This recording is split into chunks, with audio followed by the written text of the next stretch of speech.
कान्हा से द्वारकाधीश तक। कृष्ण राधा से अलग हुए वृंदावन से, उसके बाद मिले नहीं।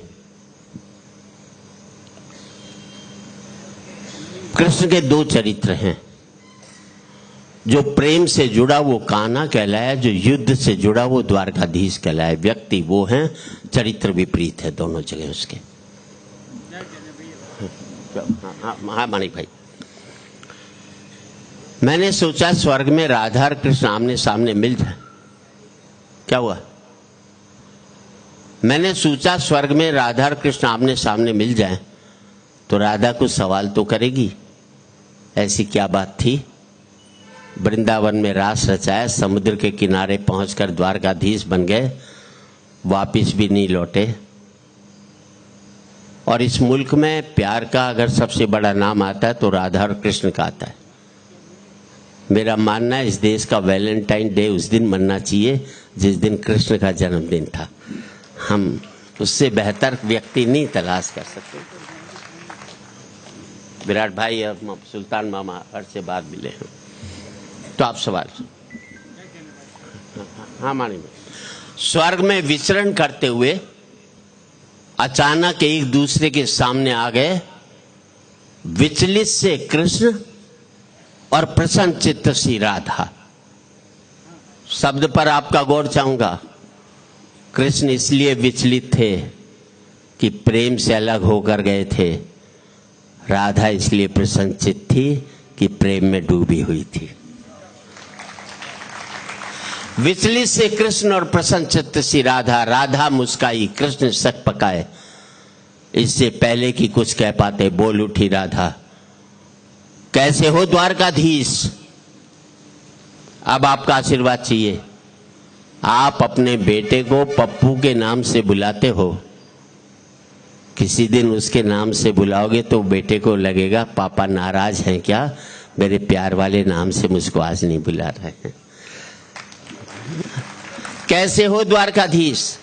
जो राधा उन्हें कान्हा कान्हा कह करके बुलाती थी, उसके मुख से द्वारकाधीश का संबोधन कृष्ण को अंदर तक घायल कर गया। फिर भी अपने आप को संभाल लिया। बोले राधा से, मैं तो तुम्हारे लिए आज भी कान्हा हूं, तुम तो द्वारकाधीश मत कहो, आओ बैठते हैं, कुछ मैं अपनी कहता हूं, कुछ तुम अपनी कहो। सच कहूं राधा, जब भी तुम्हारी याद आती थी इन आंखों से आंसुओं की बूंदें निकल आती थी। और पूरे एक व्यक्ति सबका आशीर्वाद चाहूंगा। सच कहूं राधा, जब भी तुम्हारी याद आती थी इन आंखों से आंसुओं की बूंदें निकल आती थी। बोली राधा, मेरे साथ ऐसा कुछ नहीं हुआ, ना तुम्हारी याद आई ना कोई आंसू बहा, क्योंकि हम तुम्हें भूले ही कहां थे जो तुम याद आते। और तालियां तो अब चाहिए, क्योंकि हम तुम्हें भूले ही कहां थे जो तुम याद आते, और इन आंखों में सदा तुम रहते थे, कहीं आंसुओं के साथ निकल न जाओ इसलिए रोते भी नहीं थे। और इन आंखों में सदा तुम रहते थे, कहीं आंसुओं के साथ निकल न जाओ इसलिए रोते भी नहीं थे। कृष्ण कुछ कड़वे सत्य सुन पाओ तो सुनाओ। कान्हा से द्वारकाधीश बनने पर या प्रेम से अलग होने पर तुमने क्या खोया, उसका एक आईना दिखाऊं। अब आपकी सदन की तालियां चाहूंगा साहब। तुमने क्या खोया, उसका एक आईना दिखाऊं। कृष्ण कभी सोचा इस तरक्की में तुम कितने पिछड़ गए। यमुना के मीठे पानी से जिंदगी शुरू की और समुद्र के खारे पानी तक पहुंच गए। यमुना के मीठे पानी से जिंदगी शुरू की और समुद्र के खारे पानी तक पहुंच गए। एक उंगली पर चलने वाले सुदर्शन चक्र पर भरोसा कर लिया और 10 उंगलियों पर चलने वाली बांसुरी को भूल गए। और 10 उंगलियों पर चलने वाली बांसुरी को भूल गए। जब तुम प्रेम से जुड़े थे कृष्ण, तो जो उंगली गोवर्धन पर्वत उठाकर लोगों को विनाश से बचाती थी, प्रेम से अलग होने पर वही उंगली क्या क्या रंग दिखाने लगी। सुदर्शन चक्र उठा करके विनाश के काम आने लगी। अंग वही होता है जब प्रेम से जुड़ता है तो विकास करता है, जब प्रेम से अलग होता है तो विनाश करता है। वही उंगली क्या क्या रंग दिखाने लगी, सुदर्शन चक्र उठा करके विनाश के काम आने लगी। पूरे सदन का आशीर्वाद चाहूंगा। कृष्ण, कान्हा और द्वारकाधीश में क्या फर्क होता है बताऊं? कान्हा होते तो तुम सुदामा के घर जाते, सुदामा तुम्हारे घर कभी भी नहीं आता। और जिन बातों के लिए पूरी कविता लिखी, इतने भागवत वाचक आए, हजारों साल से किसी ने इस बात का उल्लेख नहीं किया। मैंने उल्लेख भी किया और उसकी वजह भी बताई है। पूरे सदन का आशीर्वाद चाहूंगा। एक नई बात कहना चाहता हूं। कृष्ण, तुम तो सभी कलाओं के स्वामी हो, गीता जैसे ग्रंथ के दाता हो, नीति निर्माता हो, धर्म शास्त्र के जानकार हो, पर महाभारत युद्ध में क्या निर्णय लिया? अपनी पूरी सेना कौरवों को सौंप दी और अपने आप को पांडवों के साथ कर लिया।